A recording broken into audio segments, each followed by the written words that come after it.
আসসালামু আলাইকুম দর্শক, আমরা অনেক সময় পত্রপত্রিকায় দেখে থাকি অনেক জায়গায় রডের বদলে বাঁশ দিয়ে থাকে। আসলে এখানে সচক্ষে এসে দেখলাম, আপনাদের একটু দেখানোর চেষ্টা করছি। এই যে দেখতে পাচ্ছেন, এখানে এই কালভার্টটি নির্মাণ করা হয়েছিল মাত্র 1 সপ্তাহ থেকে 10 দিন আগে। এখনই দেখতে পাচ্ছেন এটা ভেঙে গেছে। এটা জনবহুল একটি সড়ক। এটা হচ্ছে বুগলাবাজার থেকে ভাঙ্গাপাড়ার যে সড়কটা রয়েছে, কাঁঠালবাড়ি নামক যে স্থান, এই স্থানে কিন্তু আমরা আছি।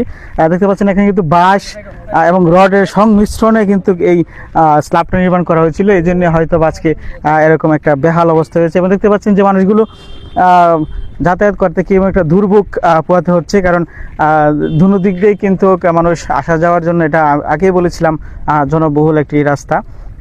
এই কালভার্টের জন্য কিছুদিন দুর্ভোগ পোহাতে হয়েছিল। কালভার্ট হওয়ার পরেও আবারও সেই দুর্ভোগ রয়ে গেছে তাদের। আসলে দর্শক, আমি এই এলাকার মানুষের সাথে কথা বলে যেটা জানতে পেরেছি যে যারা এই কাজটা করেছে একবার নিম্নমানের কাজ করেছে, এই জন্য হয়তো এরকম দুরবস্থা। হ্যাঁ, রডের বদলে বাঁশ দিছে, বাঁশ ভাঙ্গিয়া এটা পড়ে গেছে।